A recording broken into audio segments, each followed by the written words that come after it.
الله.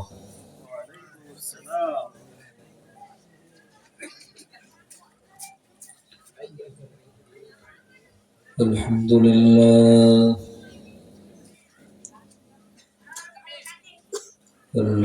لله نحمده ونستعينه ونستغفره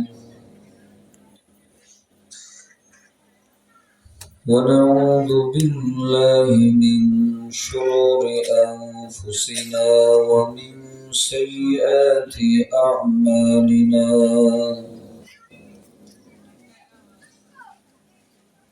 من يهده الله فلا مضل له ومن يضلله فلا هادي له. ونشهد أن لا إله إلا الله وحده لا شريك له لا ضد له ولا ند له ولا مثل له ولا مثال له ولا وزير له ولا نظير له ولا شبيه له ولا مثيل له. ونشهد أن سيدنا وسندنا وحبيبنا وطبيبنا وطبيب قلوبنا ومحبوبنا ومرشدنا وأولانا ومولانا محمدا عبده ورسوله صلى الله تعالى عليه وعلى آله وأصحابه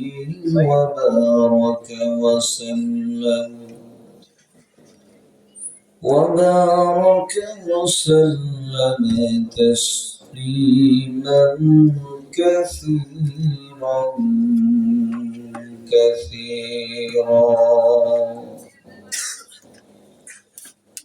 أما بعد فقد قال الله سبحانه وتعالى في كلامه المجيد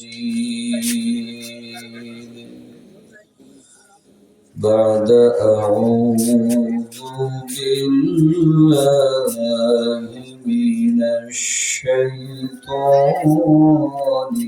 الرجيم. بسم الله الرحمن الرحيم.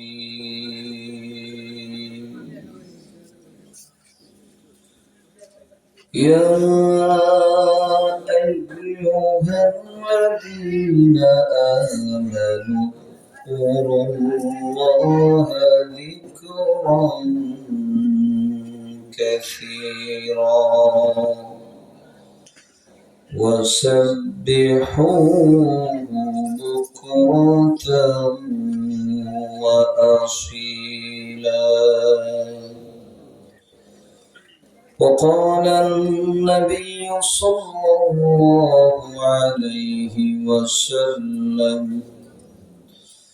كل أمر ذي بال لم يبدأ ببسم الله فهو أقطع أو كما قال النبي صلى الله عليه وسلم.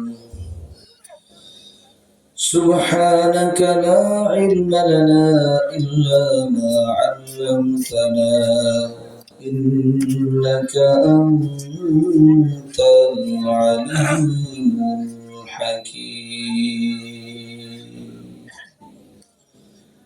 صدق الله المولانا العظيم وصدق رسوله النبي الكريم، ونحن على ذلك لمن الشاهدين والشاكرين والذاكرين،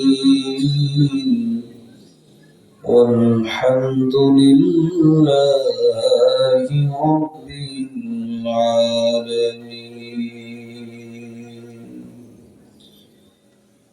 محبতের সাথে একটু জিকির করি, লা ইলাহা ইল্লাল্লাহ, লা ইলাহা ইল্লাল্লাহ।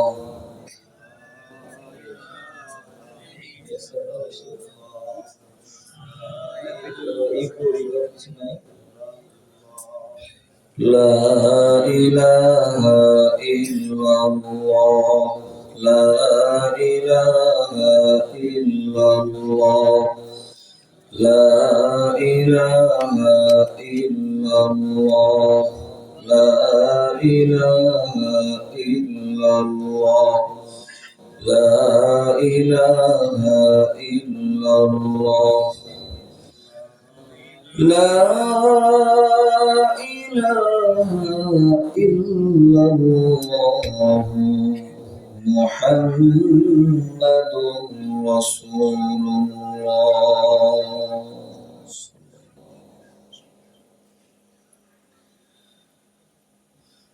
আটকাহানিয়া কেন্দ্রীয় জামে মসজিদ ও এলাকাবাসীর উদ্যোগে বার্ষিক ওয়াজ ও দোয়া মাহফিলের সম্মানিত সভাপতি, আজকের এই মাহফিলকে কেন্দ্র করে আমন্ত্রিত দেশবরণ্য উলামায়ে কেরাম, বিশেষ করে আমার আগে যিনি বয়ান করছিলেন, অত্যন্ত সুললিত কণ্ঠের অধিকারী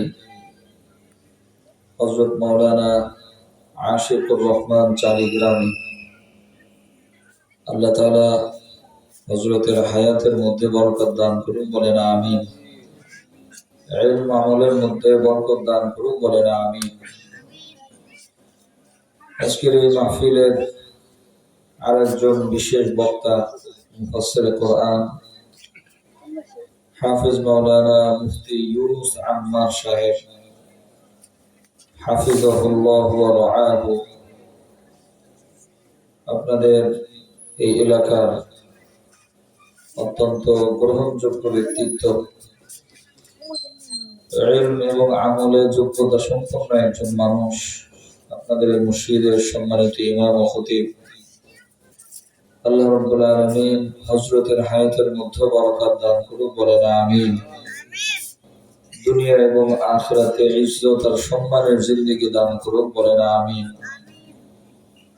আমার সামনে উপবিষ্ট এলাকার বয়োজ্যেষ্ঠ মুরব্বিয়ান ইকরাম, যুবক ভাইরা, মাইকের আওয়াজ যতদূর পর্যন্ত যাচ্ছে, পর্দার অন্তরালে অবস্থানরত সম্মানিত মা ও বোনেরা, সর্বপ্রথম স্মরণ করছি সেই মহান আল্লাহ রাব্বুল আলামিনের কথা, যিনি অত্যন্ত দয়া করে, মায়া করে, মুহাব্বত করে, ভালোবেসে আজকের এই সময় পর্যন্ত আমাদের হায়াতকে দীর্ঘায়িত করে সুস্থ সবল রেখে কোরআন এবং হাদিসের মুহাব্বত নিয়ে আল্লাহ রাব্বুল আলামিনের সন্তুষ্টি অর্জনের লক্ষ্যে কনকনে এই শীতের মধ্যেও জীবনের মূল্যবান কিছু সময় জান্নাতি এই আয়োজনের মধ্যে এসে বসার সুযোগ তৈরি করে দিয়েছেন। সকলেই সেই মহান রবের শেখানো কালিমাতুশ শুকরিয়া বলে নেই, সকলেই বলি আলহামদুলিল্লাহ। আরেকটু আওয়াজ করে বলি আলহামদুলিল্লাহ। সম্মানিত উপস্থিতি,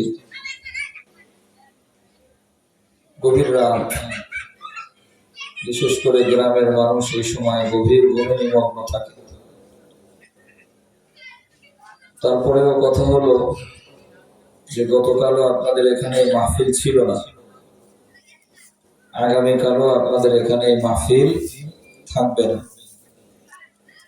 বছরে একটা দিন এরকম একটা সুন্দর আয়োজন করা হয়, তো একটা দিনের জন্য কিছুটা কষ্ট করে হলেও আল্লাহ আল্লাহ রাসূলের দিকে তাকিয়ে দ্বীনি এই মজলিসগুলো এগুলোর কদর করা উচিত।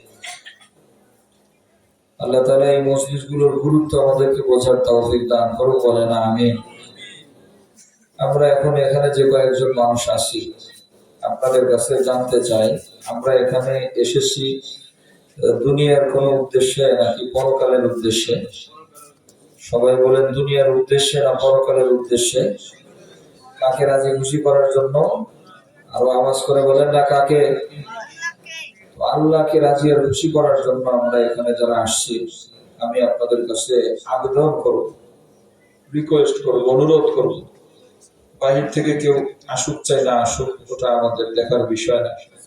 আল্লাহ তাআলা যদি কাউকে তৌফিক দেয় সে আসবে, আর যদি কাউকে তৌফিক না দেয় সে আসবে না। যারা এখানে আমরা বসে আছি, আপনারাও এটা মনে করেন না যে আমি নিজে ইচ্ছে করে বসে আছি। আমাদের এখানে বসার তৌফিক দিয়েছেন কে? কথা বলেন, কে? যে মানুষগুলো দূরে বসে মাইকের আওয়াজ শুনতেছে, এই প্যান্ডেলের মধ্যে আসতেছে না, তাদেরকেও এইখানে ঢুকতে অনুমতি দিচ্ছে না কে? আমাদের জীবনের সব কিছু যিনি নিয়ন্ত্রণ করেন তিনি কে? একটু আওয়াজ করে বলি, তিনি কে? এই জন্য আপনাদের কাছে আমার আবেদন থাকবে যে আপনারা আস্তে আস্তে একটু একটু করে সামনে এসে এক জায়গার মধ্যে আমরা বসাতে। এরকম ছড়ানো ছিটানো থাকলে এগুলো মানে যিনি কথা বলেন তার কাছেও ভালো লাগে না, আর এটা আল্লাহ আল্লাহ রাসূলের সুন্নাহ পদ্ধতিও না। এর জন্য খুবই অল্প সময় কথা হবে আপনাদের কাছে। আমরা সকলে একটু সামনের দিকে আগায়, একটু আল্লাহর দিকে তাকায় আমরা একটু আগায় আসি, এসে আমরা বসি, অল্প সময় কথা বলবো। আল্লাহ রাব্বুল আলামিন আল্লাহর জন্য এই যে অগ্রসর, প্রত্যেকের প্রত্যেকটা কদমকে জান্নাতের দিকে কদম হিসেবে আল্লাহ তাআলা কবুল করে নেন, বলেন আমিন। সম্মানিত উপস্থিতি, কোরআনে কারীম এর একখানা আয়াত এবং আল্লাহ রাসূলের অসংখ্য হাদিস থেকে একখানা হাদিস আমি আপনাদের সামনে পেশ করেছি। খুবই সংক্ষিপ্ত সময়ে আল্লাহ রাব্বুল আলামিন যদি তৌফিক দান করে, এই আয়াত এবং হাদিসকে সামনে রেখে কিছু কথা আমি বলার চেষ্টা করব। এই কথার শেষ পর্যন্ত আপনারা থাকবেন তো ইনশাআল্লাহ? থাকবেন তো ইনশাআল্লাহ? কে কে থাকবেন একটু হাত দেখান। লিল্লাহি তাকবীর, লিল্লাহি তাকবীর, লিল্লাহি তাকবীর। আয় আল্লাহ, এই হাতগুলোকে তুমি কবুল করে দাও। হাত নামান। আল্লাহু আকবার। আমরা এই দুনিয়াতে যে যে জায়গার মধ্যে আসি, যদি একটু খেয়াল করি তো দেখবেন আমাদের এই জীবনের মধ্যে দিন দিন দিন দিন শুধু পরিবর্তন আসতেছে। আমাদের জীবন ধরন বলে, জীবনের মান বলে, সব কিছুর মধ্যে পরিবর্তন আসে না নাই? দিন দিন পরিবর্তন হইতেছে কিনা? সব কিছুর মধ্যে পরিবর্তন। এমনকি এই যে রাস্তা দিয়ে, আপনাদের এই গ্রামের রাস্তা দিয়ে দেখবেন একটা সময় এমন ছিল যে ভ্যানের মধ্যে, রিক্সার মধ্যে মোটর লাগায় কারেন্টের চার্জের মাধ্যমে ব্যাটারি চালিত ভ্যান, ব্যাটারি চালিত রিক্সা, এটা একটা সময় মানুষ কল্পনাও করতে পারত না। সময়ের পরিবর্তন আসছে, জীবনযাত্রার মানের মধ্যে পরিবর্তন আসছে। এখন অবস্থাটা এমন হয়েছে যে পুরা এলাকা খুঁজে একটা পায়ওয়ালা, পা দিয়ে চালানো একটা রিক্সা, একটা ভ্যান, এটা এখন খুঁজে পাওয়া যায়। বাস্তব না অবাস্তব? জীবনের মধ্যে পরিবর্তন আসছে, সর্বস্তরে সব কিছুর মধ্যে পরিবর্তন। কৃষক জমিতে চাষাবাদ করে, একটা সময় চাষাবাদ করতে এমন গরু দিয়ে হাল চাষ করে করে জমিনে ধান লাগাইতো, ফসল বলতো, জমি চাষ করার জন্য গরু ব্যবহার করত। গরুর সময় শেষ, এখন জমি মানুষ ট্রাক্টর দিয়ে চাষাবাদ করে।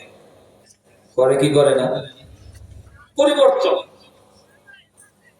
আস্তে আস্তে আরো পরিবর্তন হইতেছে। মেশিন আবিষ্কার হইতেছে এমন যে ধানের জমিতে মেশিন লাগায় দিবে, এই মেশিন গিয়ে ধান টান কেটে কুটা একদিকে ধান আর একদিকে আলাদা করে দেবে। সব কিছুর মধ্যে পরিবর্তন। এই যে সমাজের পরিবর্তন, দুনিয়ার এই পরিবর্তন, প্রত্যেককে যদি আপন আপন জায়গার মধ্যে জিজ্ঞাসা করা হয় যে আসলে এই পরিবর্তনটা কিসের জন্য, তো দেখবেন সবাই এক বাক্যে বলবে যে আমাদের জীবনে এই পরিবর্তন, জীবনযাত্রার মানের ক্ষেত্রে এই পরিবর্তন, এটা শুধু একটু শান্তি, একটু ভালো থাকার জন্য, একটু কল্যাণ এর জন্য, জীবনের সুখ শান্তি আর সমৃদ্ধির জন্যই যত পরিবর্তন। এলাকার ছেলে এলাকায় থাকে না, যুবক হইলে যৌবনকাল, পুরা যৌবনকাল দেশের মধ্যেও থাকে না, দেশের সীমানা পার হয়ে প্রবাস জীবন কাটাইতেছে, বছরের পর বছর বিদেশ করে আসে। এলাকায় ভাই মারা যায়, বোন মারা যায়, মা মারা যায়, বাবা মারা যায়, মা বাবার চেহারাটুকু দেখতে পারে না সন্তান হয়ে, সেই সুদূর প্রবাসে বিদেশ হয়ে পড়ে আসে। যদি জিজ্ঞাসা করেন কেন ভাই তুমি দেশ ছেড়ে বিদেশের মাটিতে কেন আসছো, তো দেখবেন সবার সর্বশেষ কথাই একটা, জীবনে সুখ শান্তি আর সমৃদ্ধির জন্যই। নিজের এলাকার মধ্যেও থাকতে পারে নাই, নিজের দেশেও থাকি নাই, দেশ ছেড়ে বিদেশে চলে আসছি একটু সুখ শান্তি আর সমৃদ্ধির জন্য। বাস্তব না বাস্তব?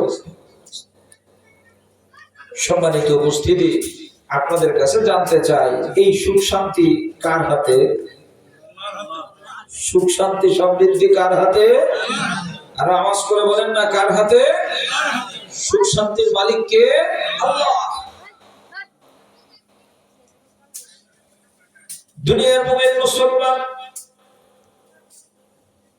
আল্লাহ রাব্বুল আলামিন যদি কারোর জন্য সুখ শান্তির সমৃদ্ধির ফয়সালা না করেন, সারা দুনিয়ার সব কিছু ওই মানুষের কাছে থাকবে, সব কিছু তার সামনে সে উপস্থিত পাবে। টাকা বলেন, পয়সা বলেন, ধন দৌলত বলেন, বিত্ত বৈভব বলেন, দুনিয়ায় ভালো থাকার জন্য সব কিছু তার সামনে উপস্থিত থাকবে। আল্লাহ রাব্বুল আলামিন যদি শান্তির ফয়সালা না করে, দুনিয়ার এই টাকা পয়সা, ধন দৌলত, বিত্ত বৈভব, এই সব কিছু তার জিন্দেগিতে শান্তি এনে দিতে পারবে না। আর আল্লাহ রাব্বুল আলামিন যদি কারোর জন্য সুখ শান্তি আর সমৃদ্ধির ফয়সালা করেন, তার কাছে টাকা থাকবে না, পয়সা থাকবে না, ধন দৌলত, বিত্ত বৈভব কোনো কিছুই থাকবে না। দুনিয়ার কোনো মানুষ তাকে চিনবেও না, এলাকার মধ্যে তার কোনো প্রচার প্রসারও থাকবে না, কোনো প্রসিদ্ধিও তার থাকবে না। কিন্তু আসমানের মালিক আল্লাহ তার যেহেতু সুখ শান্তির ফয়সালা করেছেন, এই দুনিয়ার সব কিছু ছাড়াও ওই মানুষটাকে আল্লাহ রাব্বুল আলামিন সুখ শান্তির মধ্যে রাখবে। আল্লাহ পারেন তো?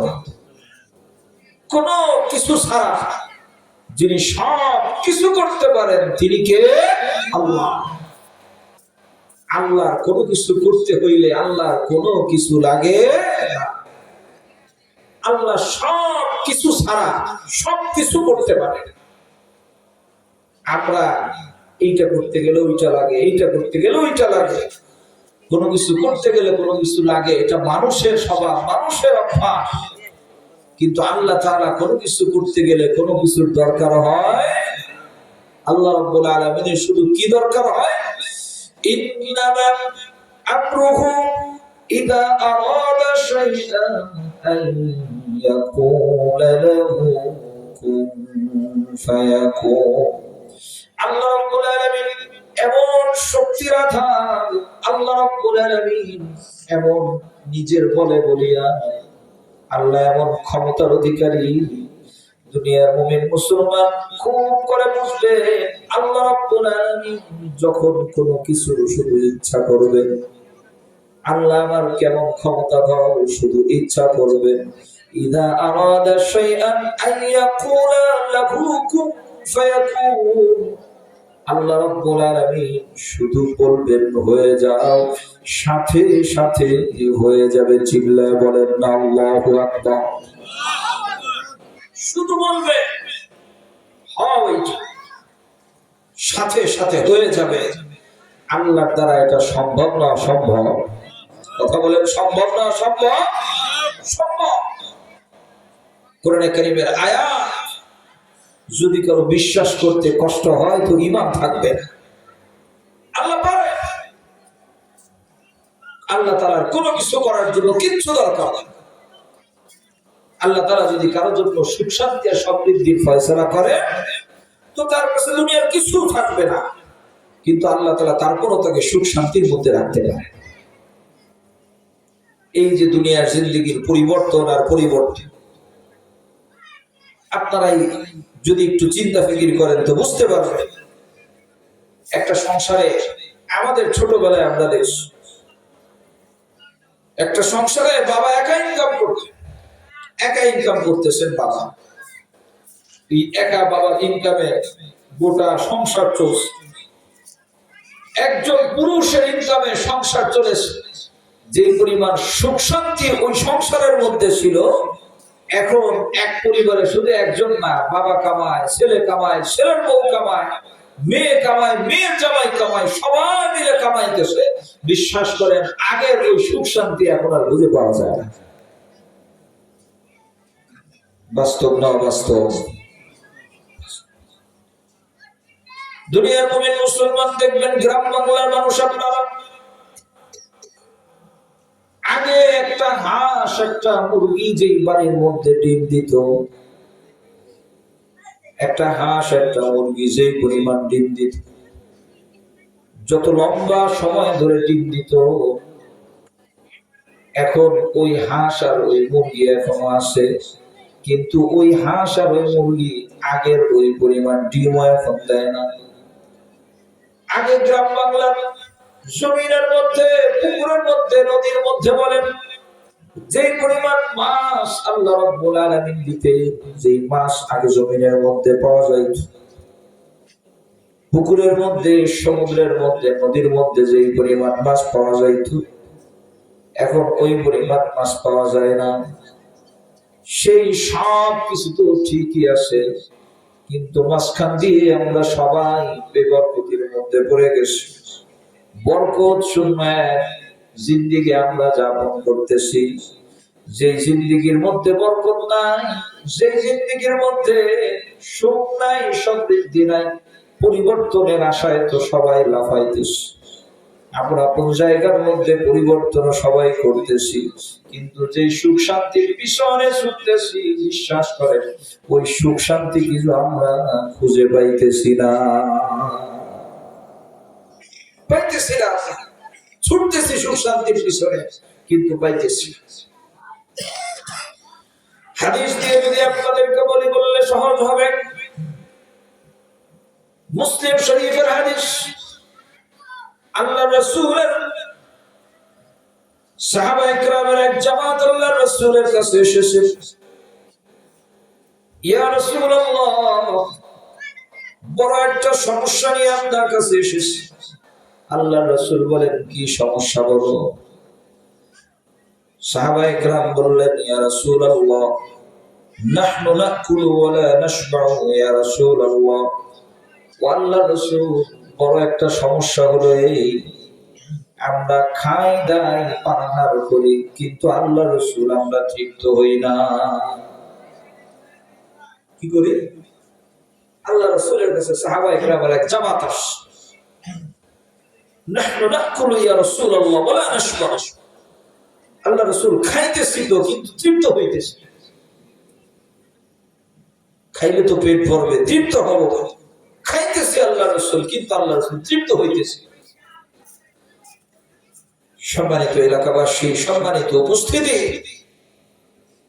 আমরা যদি আল্লাহ রাসূলকে পাইতাম তো আমাদের প্রশ্নটা এমন হতো যে আল্লাহ রাসূল জীবনে ভালো থাকার জন্য তো কত কিছু করতেছে, কিন্তু আল্লাহ রাসূল সুখ শান্তি আর সমৃদ্ধি তো পাইতেছে।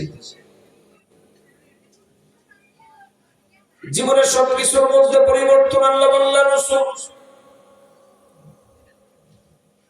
ভ্যানের মধ্যে পা চালিত ভ্যান এখন ব্যাটারি চালিত ভ্যান হয়ে গেছে। এলাকার মাটির রাস্তাগুলো এখন পিচ ঢালা রাস্তা হয়ে গেছে।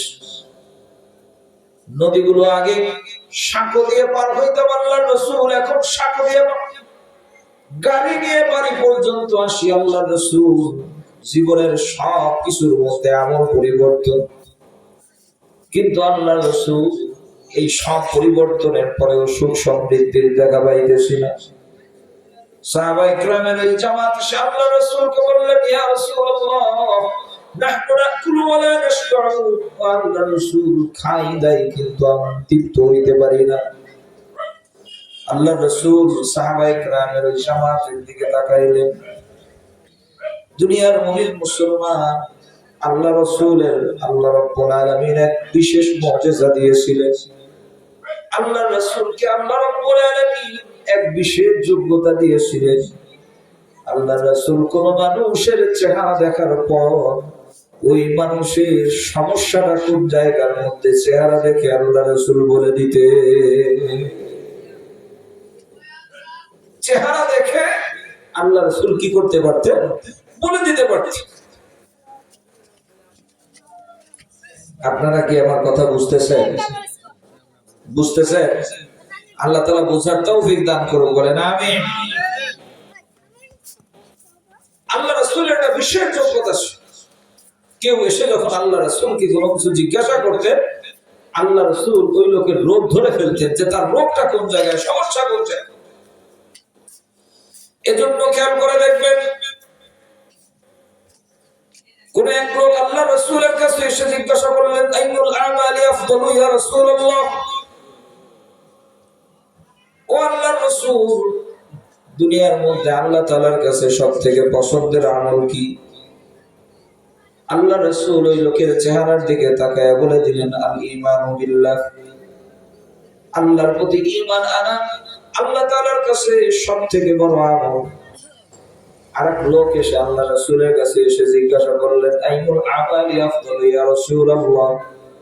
আল্লাহ রাসূল তাকে দেখে জিজ্ঞাসা করলে আল্লাহ রাসূল বলে দিলেন, আস-সালাতু আলা ওয়াক্তিহা, সময় মতো নামাজ পড়া।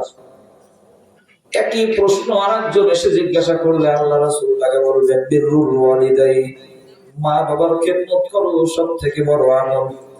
কেউ এসে জিজ্ঞাসা করলেন, আইয়ুল আমালি আফদালু ইয়া রাসূলুল্লাহ।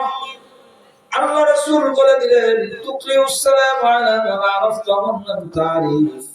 যাকে চিনো যাকে চিনো না সবাইকে সালাম দাও, এটা আল্লাহর কাছে বড় আমল। কেউ এসে জিজ্ঞাসা করলেন, আইয়ুল আমালি আফদালু ইয়া রাসূলুল্লাহ। আল্লাহ রাসূল সবথেকে বড় আমল কোনটা? আল্লাহ রাসূল বলে দিলেন, তুতঈমুত তাআম, মানুষকে খাবার খাওয়াও, এটাই সবথেকে বড় আমল। প্রশ্নগুলো এই, আল্লাহ রাসূল একই প্রশ্ন ভিন্ন ভিন্ন লোক জিজ্ঞাসা করতেছে না, আল্লাহ রাসূল প্রত্যেককে এক একটা উত্তর দিতেছে। কাউকে বলেন ঈমানের কথা, কাউকে বলেন নামাজের কথা, কাউকে বলেন মা বাবার খেদমতের কথা, কাউকে বলেন জিহাদ ফি সাবিলিল্লাহর কথা, কাউকে বলেন সালামের কথা, কাউকে বলেন মানুষকে খাবার খাওয়ানোর কথা। প্রশ্ন হলো, আসলে আল্লাহ তাআলার কাছে সবথেকে বড় নেক আমল, আল্লাহর কাছে প্রিয় আমল কোনটা? আমার কথা কি বুঝতেছেন? বড় জটিল এক প্রশ্ন। একই প্রশ্ন আল্লাহ রাসূলের কাছে করতেছে, কিন্তু আল্লাহ রাসূল এক একজনকে এক একটা উত্তর দিতেছে। আসলে বিষয়টা মুহাদ্দিসিন کرام হাদিসের ব্যাখ্যার মধ্যে রাখেন, আসল বিষয়টা হলো ওই জায়গার মধ্যে আল্লাহ রাসূলের কাছে যখন এসে কেউ জিজ্ঞাসা করত, আইয়ুল আমালি আফদালু, ওয়া আল্লাহ রাসূল আল্লাহ তাআলার কাছে কোন আমল বেশি প্রিয়? আল্লাহ রাসূল যখন ওই লোকের দিকে তাকাইতেন, সাহাবীর দিকে নজর করার সাথে সাথে আল্লাহ রাসূল তার রোগ ধরে বেরোতেন। এই জন্য আল্লাহ রাসূল যাকে দেখতেন তার ঈমানের মধ্যে দুর্বলতা, আল্লাহ রাসূল তাকে বলে দিতেন, তোমার জন্য ঈমান বিল্লাহ, আল্লাহর প্রতি ঈমান আনা হলো সবথেকে বড় নেক আমল। যার মধ্যে দেখতেন নামাজের দুর্বলতা, আল্লাহ রাসূল তাকে বলতেন, নামাজের জামাতের সাথে নামাজ পড়া, সময় মতো নামাজ পড়া, এটা তোমার জন্য বড় নেক আমল। যার মধ্যে দেখতেন সালামের দুর্বলতা, আল্লাহ রাসূল তাকে বলে দিতেন, যাকে চিনো আর যাকে চিনো না সবাইকে সালাম দিবা। যার মধ্যে দেখতে মানুষকে খাবার খাওয়ার কোনো অভ্যাস নাই, কৃপণতা আছে, ওই লোককে বলে দিতে মানুষকে খাবার খাওয়ানো সব থেকে বড় আমল। তার মানে হলো এই আল্লাহ রাসূল কোন সাহাবীর চেহারা দেখে বলে দিতে পারতেন এই সাহাবীর সমস্যা কি আর এই সমস্যার সমাধানটাই কি।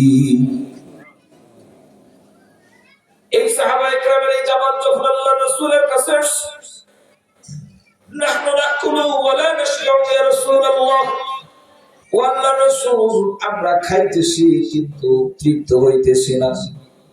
আল্লাহর রাসূল সাহাবায়ে কেরামের দিকে তাকায় বলে দিলেন, দুইটা জিনিসের কথা আল্লাহর রাসূল বললেন।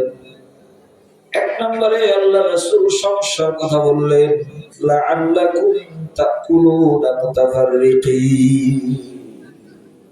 সাহাবীরা রে, তোমরা খাইতেছো কিন্তু তৃপ্ত যে হইতেছো না, আমার কাছে যেটা মনে হচ্ছে তোমরা আসলে ভিন্ন ভিন্ন অবস্থায় খাইতেছো। আলাদা আলাদা খাওয়া দাওয়া করো মনে হইতো। আলাদা আলাদা খাওয়া দাওয়ার দুই অর্থ, একটা হলো একসাথে বসে খাও না, আর একটা হলো যে তোমাদের খাওয়ার কোনো টাইম টেবিল নাই, যখন যেটা মন চাইতেছে খাইতেছো। দুইটা অর্থই সমানভাবে প্রযোজ্য। লাআল্লাকুম তাকুলুনা মুতাফাররিকিন, আল্লাহ রাসূল বললেন হয়তো তোমরা ভিন্ন ভিন্ন সময়ে খাও।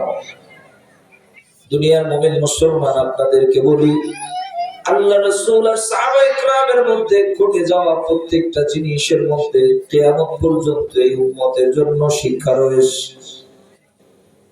আমাদের এই সমাজের মধ্যেও দেখবে এখন এমন এক সংস্কৃতি চালু হয়েছে, সংসারে 5 জন মানুষ, ছেলে খায় তো মেয়ে কখন খায় ছেলে জানে না, ছেলে কখন খায় মেয়ে জানে না, বাবা কখন খায় মা জানে না, মা কখন খায় বাবা জানে না, স্বামী কখন খায় স্ত্রী জানে না, স্ত্রী কখন খায় স্বামী জানে না। বেচারা স্বামী সারাদিন বাইরে কাজ করে আসতে দেরি হয়, স্ত্রী এখন ফোন দিয়েও বলে না, বরং মোবাইলের মধ্যে এসএমএস পাঠায় দেয়, টেবিলের মধ্যে খাবার রাখা আছে এসে খেয়ে নিও। আমার কথা কি বুঝতেছেন? ফোন দিয়ে বলেও না। সভ্যতার সংস্কৃতি এমন চালু হয়েছে এখন মুসলমানের এই সমাজের মধ্যে, স্ত্রী ভয়েস এসএমএস পাঠায় রাখে, টেবিলে খাবার রাখা আছে এসে খেয়ে নিয়ে। ছেলে কখন খায় বাবা জানে না, বাবা কখন খায় ছেলে জানে না। আর আল্লাহ রাসূলের এই সুন্নতকে ছাড়ার কারণে এখন যেটা হইতেছে যে মানুষের মধ্যে হৃদ্যতা, আন্তরিকতা, পরিবারের মানুষের মধ্যে এটা কমতে কমতে এখন এমন একটা অবস্থা দাঁড়াইছে, ছেলের হাতে বাবা খুব, মেয়ের হাতে মা খুব, এটা এখন এই মুসলিম সমাজের নিত্যদিনের ঘটনা হয়ে দাঁড়াইছে। ঠিক না বেঠিক? আল্লাহু আকবার। সমাজের মানুষগুলোকে, পরিবারের মানুষগুলোর মধ্যে যদি আন্তরিকতা তৈরি করতে চান, আমার ছেলে, আমার মেয়ে, আমার বিবি, আমার মা, আমার বাবা, এদের সবার মধ্যে যদি আন্তরিকতা তৈরি করতে চান, আল্লাহ রাসূলের এই হাদিসের উপরে আমল করেন, যেটা আমরা ছোটবেলায় দেখেছি। পরিবারে নির্দিষ্ট সময়ে খাবার এবং একই সাথে সবাই একসাথে বসে খাবার খাইতো, এটা এই মুসলমানের এই দেশের ইসলামী সভ্যতায় দেশের মধ্যে ছিল, এখনো আছে। এখনো কই আছে? যেখানে আছে সেইখানে হৃদ্যতাও আছে, যেখানে আছে সেইখানে আন্তরিকতাও আছে, যেখানে আছে সেইখানে ভালোবাসাও আছে। দাওয়াত ও তাবলীগের মেহনতের মধ্যে যাবেন, এখন পর্যন্ত আল্লাহ রাসূলের এই সুন্নাহকে ধরে রাখছে। 5 ঘরের 5 জন, 10 ঘরের 10 জন, 10 এলাকার 10 জন, 10টা জেলার 10 মানুষ, একজনের সাথে আর একজনের জিন্দেগিতে দেখা হয় নাই, সাক্ষাৎ হয় নাই। এরকম 10 মায়ের 10 সন্তান মাত্র 3 দিনের জামাতের মধ্যে গেছে। এই 3 দিন সময় আল্লাহর মসজিদের মধ্যে কাটায়, খাবার দাবার পদ্ধতি হলো আল্লাহ রাসূলের ওই সুন্নাহ পদ্ধতি। খাও, একসাথে বসে খাও, একই প্লেটের মধ্যে খাও। 5 জন মানুষ, 6 জন মানুষ, 4 জন মানুষ এক প্লেটের মধ্যে বসে খায়। আল্লাহ রাসূলের সুন্নাহ হলো একই প্লেটের মধ্যে একই সময়ে খাও। যেই মানুষগুলো আল্লাহ রাসূলের এই ছোট্ট একটা সুন্নতের উপর আমল করবে, বিশ্বাস করেন, দাওয়াত ও তাবলীগের ওই মিন্নাতের মানুষগুলোর দিকে তাকায় দেখেন, এই মানুষগুলো 10 মাইল 10 সন্তান, 10 জেলার 10 জন, বিভিন্ন এলাকার বিভিন্ন জন, কিন্তু এই 3 দিন একসাথে আল্লাহ রাসূলের ওই সুন্নাহ মেনে শুধু খাবার খাওয়ার কারণে আল্লাহ রাব্বুল আলামিন এদের মধ্যে এমন হৃদ্যতা, আন্তরিকতা, ভালোবাসা পয়দা করে দেয়। আপন ভাইয়ের মতো আপন ভাই তারা পরস্পর পরস্পরকে মনে করতে থাকে। আসে না নাই? আল্লাহ রাসূল বললেন, লাআল্লাকুম তাকুলুনা মুতাফাররিকিন। সাহাবীরা খাও দাও কিন্তু তৃপ্ত হও না। এর পিছনে একটা বড় কারণ হলো তোমরা হয়তো আলাদা আলাদা করে খাওয়া দাওয়া করো।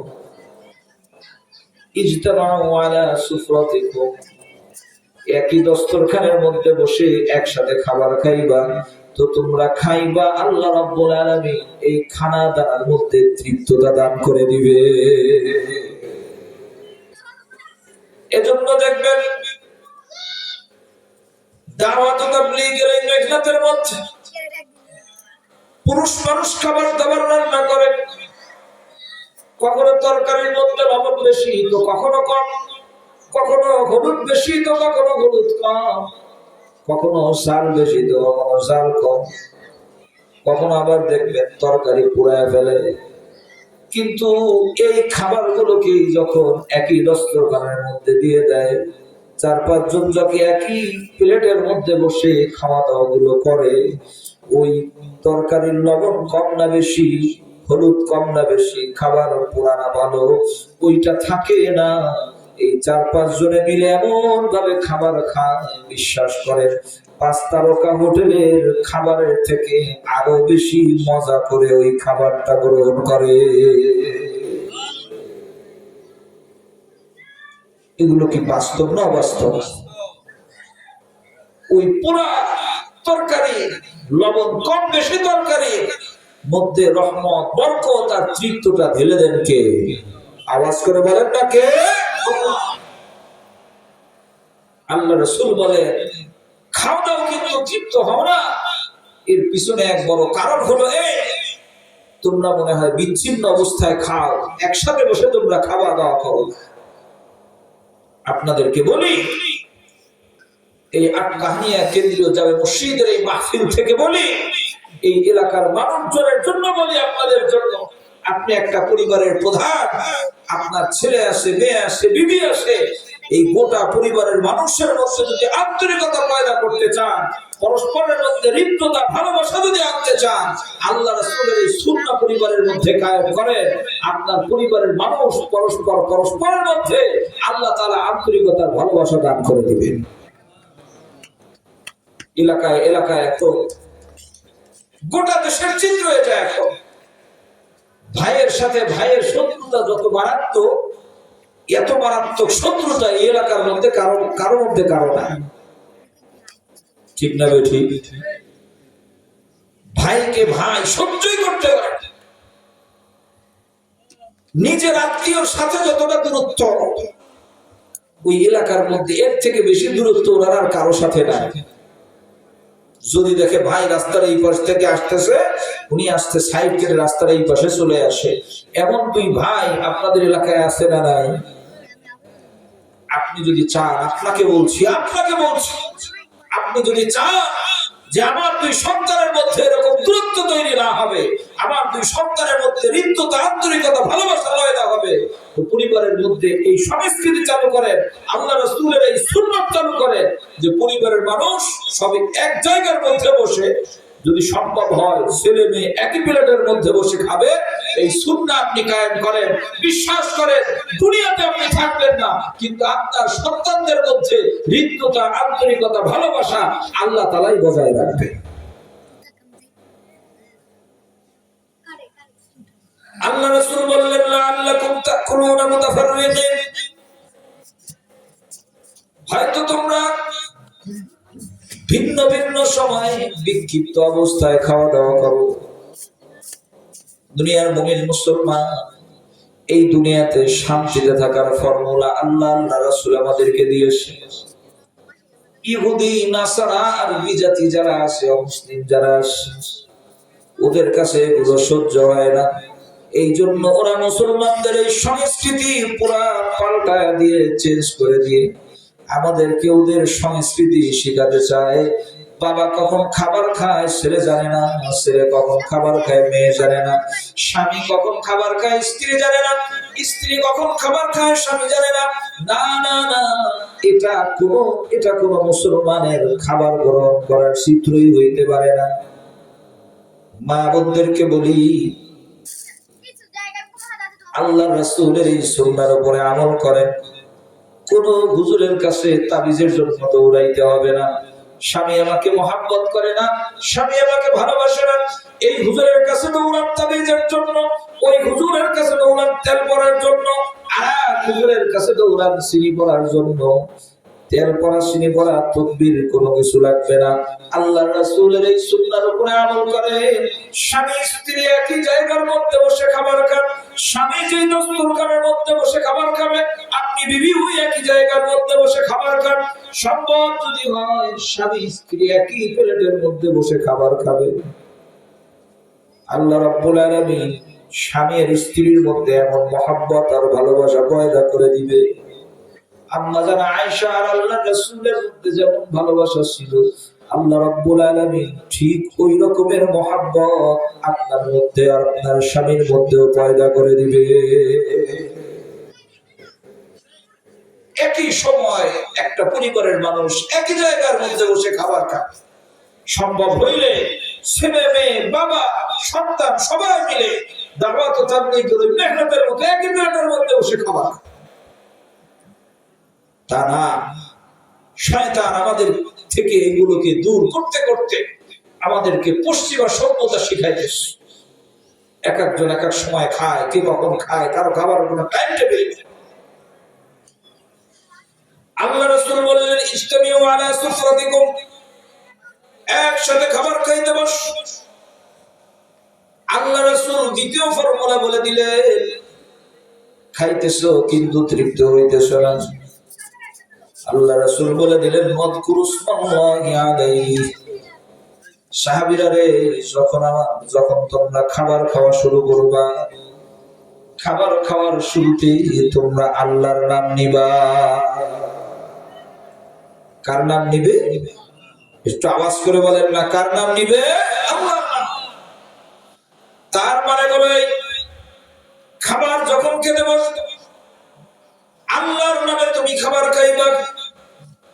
আল্লাহর নামে যদি তুমি খাবার খাও তো যেটা হবে, আল্লাহর নামে খাবার খাইবা, ওই খাবার আল্লাহ রাব্বুল আলামিন তোমার মধ্যে, ওই খাবারের মাধ্যমে তোমার মধ্যে আল্লাহ রাব্বুল আলামিন তৃপ্ততা দান করবে। তুমি আল্লাহর নামে খাবার খাইবা, আল্লাহ রাসূলের সুন্নাহকে মেনে খাবার খাইবা। তোমার খাবার যদি খুব ভালো মানের খাবারও না হয়, এমনকি গরম ভাতও খাইতে পারতেছো না, পান্তা ভাত খাইতেছো কাঁচামরিচ দিয়ে, আল্লাহর নামে খাইবা, রাসূলের সুন্নাহ অনুযায়ী খাইবা, রাসূলের সুন্নাহ মেনে ওই খাবার খাইবা। খাবার তোমার কম দামি হতে পারে, কিন্তু আল্লাহ রাব্বুল আলামিন ওই খাবারের মধ্যে এমন রহমত আর বরকত দিবেন। খাইবা তুমি কম নিম্নমানের খাবার, কিন্তু আল্লাহ রাব্বুল আলামিন ওই